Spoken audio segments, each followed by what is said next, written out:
May I follow up? One more question about U.S. troops in Europe.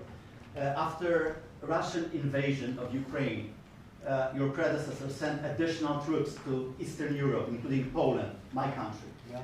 Are you committed to keeping these troops on the eastern flank of NATO in the future? I'm very committed to Poland. I think Poland has really stepped up and done a great job for NATO. They, as you know, they paid more than they had to. They are one of the finest groups of people I've ever known. I'm very committed to Poland. What about Baltics? Poland's in a tough neighborhood, you know. What about the Baltics? The Baltics, they got a lot of, it's a tough neighborhood too, but we're committed. We're going to be very committed, and we're committed to NATO. But NATO has to step up, and the Europeans have to step up more than they have. And I want to see them equalize, because they are in for far less than we're in, and they should be at least equal. You understand that? Why is the United States, we have an ocean in between, why is the United States in for so much more money and other things as Europe? With that being said, and as you said, they've also been obviously very helpful, but we have put in far more than they have, and I think they should equalize. Mr. President, Please, go ahead. ask you about the agreement again today. What changed between the first time that Secretary Bessent gave President Zelenskiy the agreement and today for the signing? We made a deal. So What was the I'm difference? just- Was there a deciding factor? I'm a business person. We made a deal. That's what changed.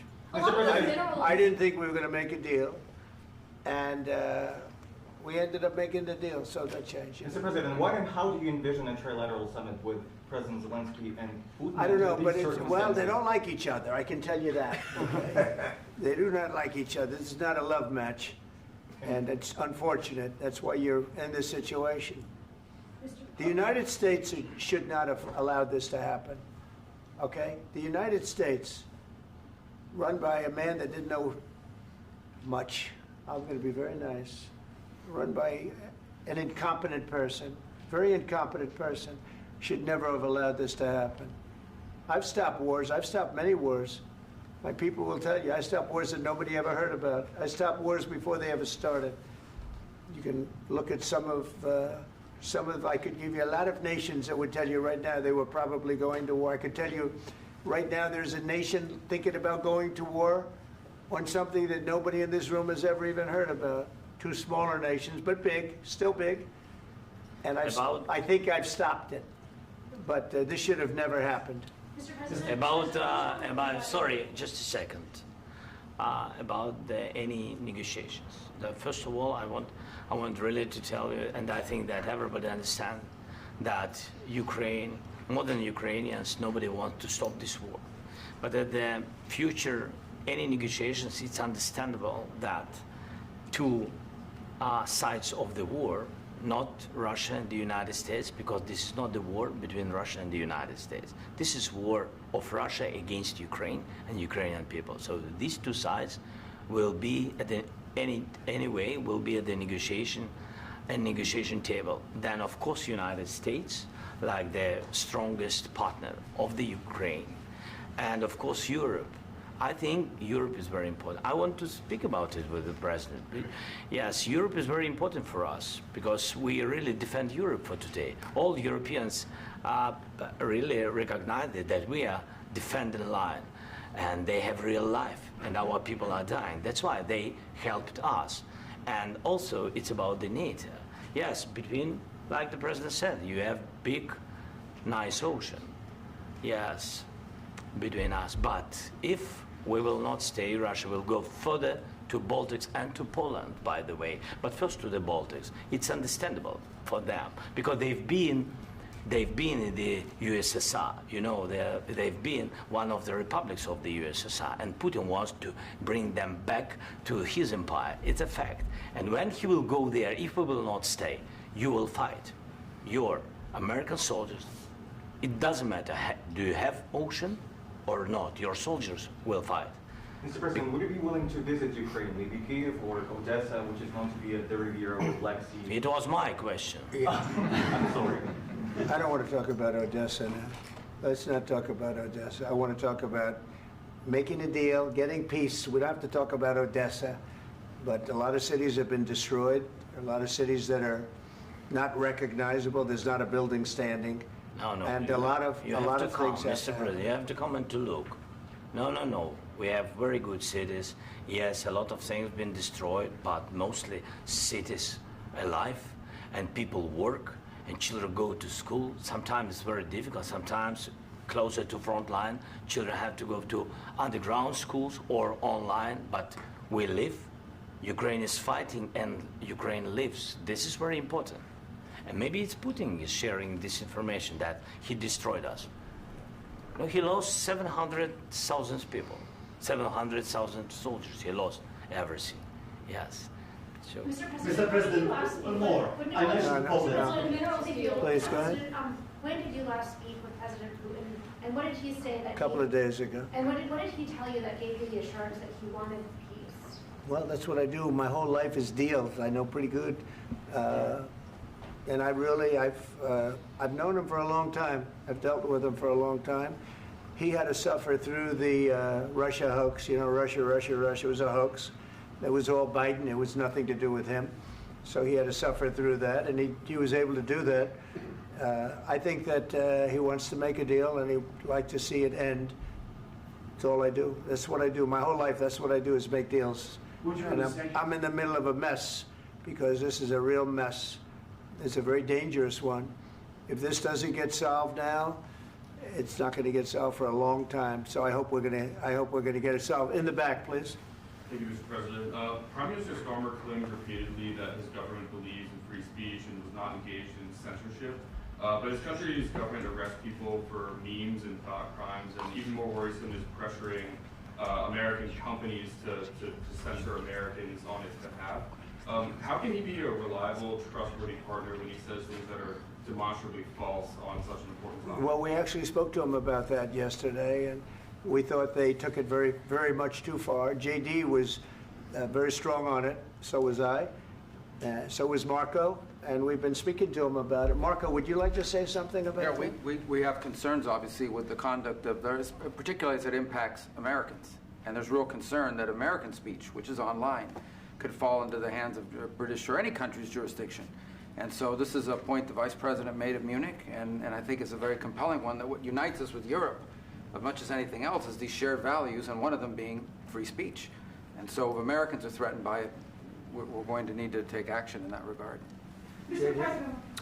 It's actually a very important question. We spoke about this in detail with the Prime Minister, the Foreign Secretary, and others at lunch yesterday. And I know that Secretary of Commerce Lutnick followed up in private meetings last night. This is really important. We believe Americans have the right to speak their mind, even if we in this room disagree with them. They have the right to speak their mind in the public square, which is often online these days. And we're going to defend that right as it pertains to American companies and American citizens vigorously if we have to. I do think that under the President's leadership, we're going to find common ground with our friends in the UK on this question, but it remains to be seen. The principle that will guide us is we believe in free speech in this country, and we'll fight for it for American citizens. Mr. President, on the deal, is there any other oil and gas component to the deal? Is it all critical? A little bit. We'll see. On LNG? But we're not really looking for that so much. We got a lot. We have more than anybody in the world, by far.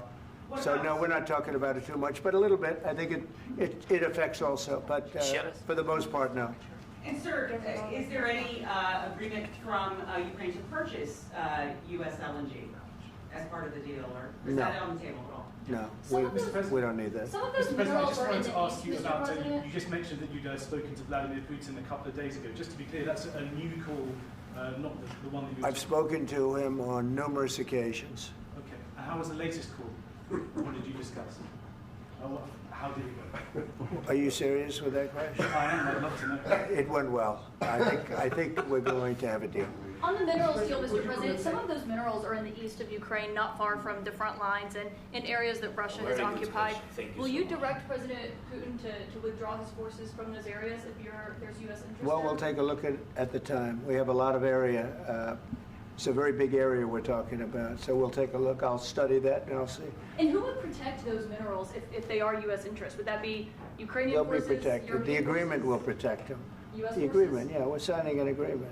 You know? Right, but what if Russia tries to invade or there's Russian aggression in those spots? I just told you, I don't think that's going to happen. And if that were going to happen, I wouldn't make a deal. If I thought that was going to happen, I wouldn't make a deal.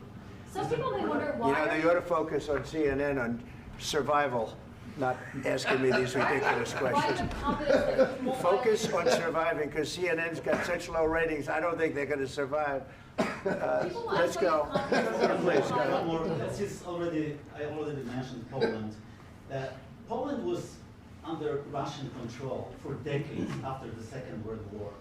When I was a kid, I looked at the United States not only as a most powerful country, richest country in the world, the country that has great music, great movies, great muscle cars, but also as a force for good.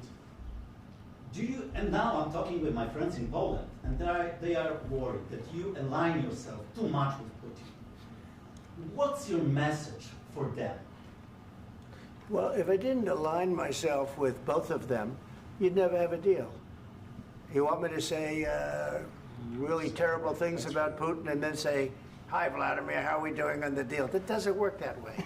I'm not aligned with Putin. I'm not aligned with anybody. I'm aligned with the United States of America and for the good of the world. I'm aligned with the world, and I want to get this thing over with. You see the hatred he's got for Putin. It's very tough for me to make a deal with that kind of hate. He's got tremendous hatred, and I understand that, but I can tell you the other side isn't exactly in love with, you know, him either.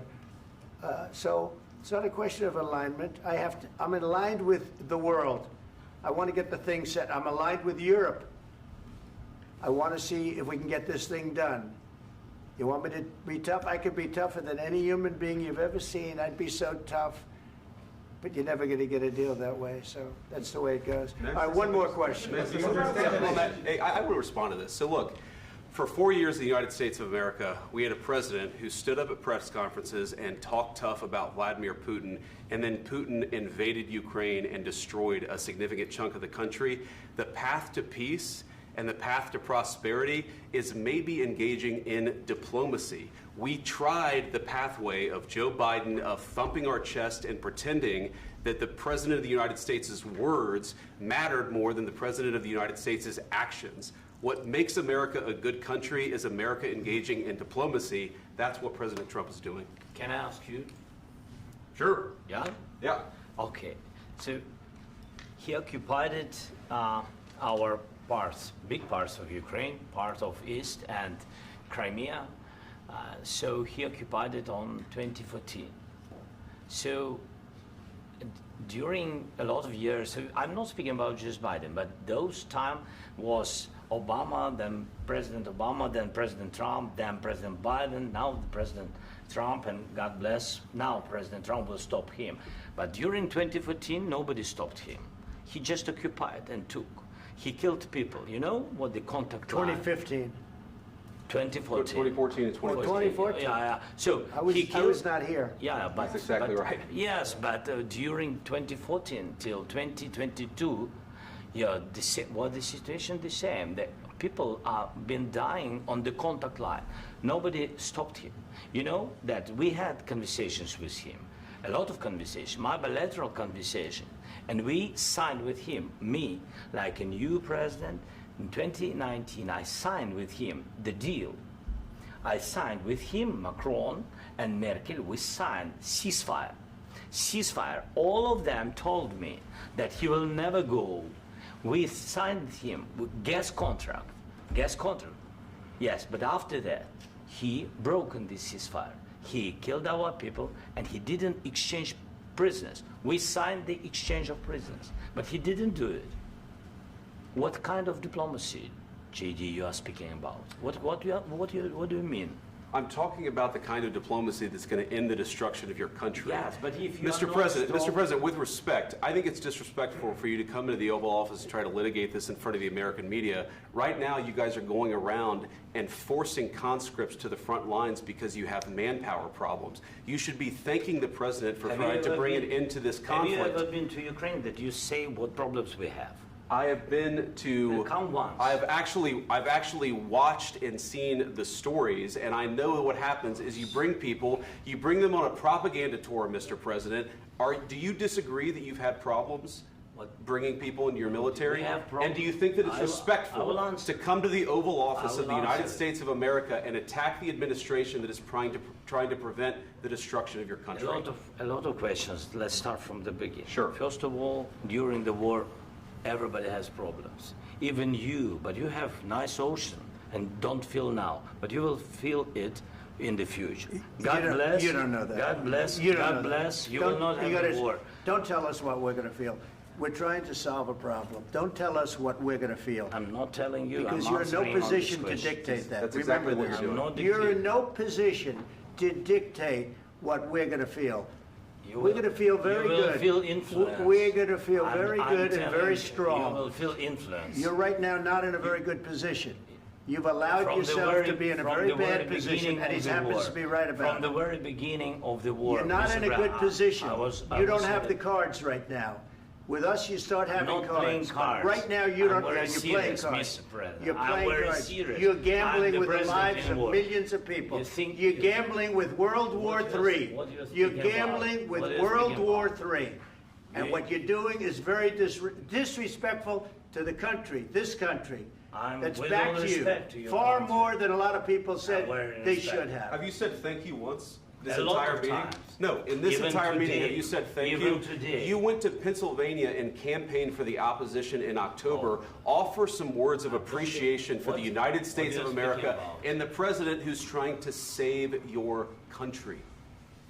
Please, you think that if you will speak very loudly about the war, you He's can... not speaking loudly. He's not Yeah. speaking loudly. Your country's Can I- in big can I- trouble. can I Wait a answer? minute. No, Can you've I done a lot answer? of talking. Your country is in big trouble. I know. You're not I winning. know. You're not winning this. You have a damn good chance of we are coming out staying, okay because of Mr. us. President, we are staying in our country, staying strong from the very beginning of the war. We've been alone, and we are thankful. I said thanks You haven't in been this alone. cabinet, You and haven't not been only alone. in this We cabinet. gave you, through I this said thank stupid you. president, $350 billion. You voted we gave for you your military president. equipment, You and you voted men for are your brave, president. but they had to use our military. What about you if speaking? you didn't have You our invited military me- equipment, you invited if me you to didn't speak. have our military equipment, this war would have been over in 2 weeks. In 3 okay? days, I heard it from Putin. In 3 days, this is something Maybe new. less. In 2 weeks, of course, yes. It's going to be a very hard thing to do business like this. I Again, tell you. just say thank you. I said a lot of accept times that there, thank you accept to that- American people. Accept that there are disagreements, and let's go litigate those disagreements rather than trying to fight it out in the American media when you're wrong. We know that you're wrong. But you see, I think it's good for the American people to see what's going on. I understand, sir. I think it's I very understand. important. That's why I kept this going so long. You have to be thankful. You I'm- don't have the I'm cards. thankful. You're buried there. Your people are dying. tell you You're again, running I low know. on soldiers. Don't- Listen, don't please, you're running Mr. low on President. soldiers. It would be a damn good thing. Mr. And then President. then you tell us, I don't want a ceasefire. I don't want a ceasefire. I want to go and I want this. Look, if you could get a ceasefire right now, I tell you, you take it so the bullets stop flying and your men stop getting killed. Of course, we want to stop the war. But you're I saying said- you don't want a ceasefire. But I said to you, I want a with ceasefire. guarantees. Because you'll get a ceasefire faster than an agreement. Ask our people about ceasefire, what they think. That wasn't doesn't with matter me. for you what- that what wasn't this with me. means. It That was wasn't with with you. a guy named Biden who was not a smart person. But this That is was your, with, this that was is with your Obama. president. It was your president. Excuse me. That was with Obama, who gave you sheets, and I gave you javelins. Yes. I gave you the javelins to take out all those tanks. Obama gave you sheets. In fact, the statement is Obama gave sheets and Trump gave javelins. You got to be more thankful, because let me tell you, you don't have the cards. With us, you have the cards. But without us, you don't have any cards. One more question to Mr. Vice President. I'm sorry. It's going to be a tough deal to make, Um, because the attitudes have to change. what if Russia breaks ceasefire? What if Russia breaks peace talks? What do you do then? I understand that it's a heated conversation right now. What are you but saying? what She's if asking, what if Russia breaks the ceasefire? What if anything? What if a bomb drops on your head right now? But they have Okay? broken What if they ceasefire broke it? many I don't times. know. They broke it with Biden because Biden, they didn't respect him. They didn't respect Obama. They respect me. But what Let me tell you, Putin went through a hell of a lot with me. He went through a phony witch hunt where they used him and Russia. Russia. You ever hear of that deal? That was a phony Hunter Biden Joe Biden scam. Hillary Clinton, Shifty Adam Schiff. It was a Democrat scam. And he had to go through that. And he did go through it. We didn't end up in a war. And he went through it. He was accused of all that stuff. He had nothing to do with it. It came out of Hunter Biden's bathroom. It came out of Hunter Biden's bedroom. It was disgusting. And then they said, oh, the laptop from hell was made by Russia. The 51 agents. The whole thing was a scam. And he had to put up with that. He was being accused of all that stuff. All I can say is this. He might have broken deals with Obama and Bush, and he might have broken them with Biden. He did, maybe. Maybe he didn't. I don't know what happened. But he didn't break them with me. He wants to make a deal. I don't know if you can make a deal. The problem is, I've empowered you to be a tough guy. And I don't think you'd be a tough guy without the United States. And your people are very brave. But you're either going to make a deal or we're out. And if we're out, you'll fight it out. I don't think it's going to be pretty, but you'll fight it out. But you don't have the cards. But once we sign that deal, you're in a much better position. But you're not acting at all thankful. And that's not a nice thing. I'll be honest, that's not a nice thing. All right, I think we've seen enough. What do you think? Huh? This is going to be great television, I will say that. All right. We'll see what we can do about putting it together. Thanks, sir. And I need the back of this. We'll see. I don't know. All right, guys, come on. Wait. Hey, guys, come on. Let's move.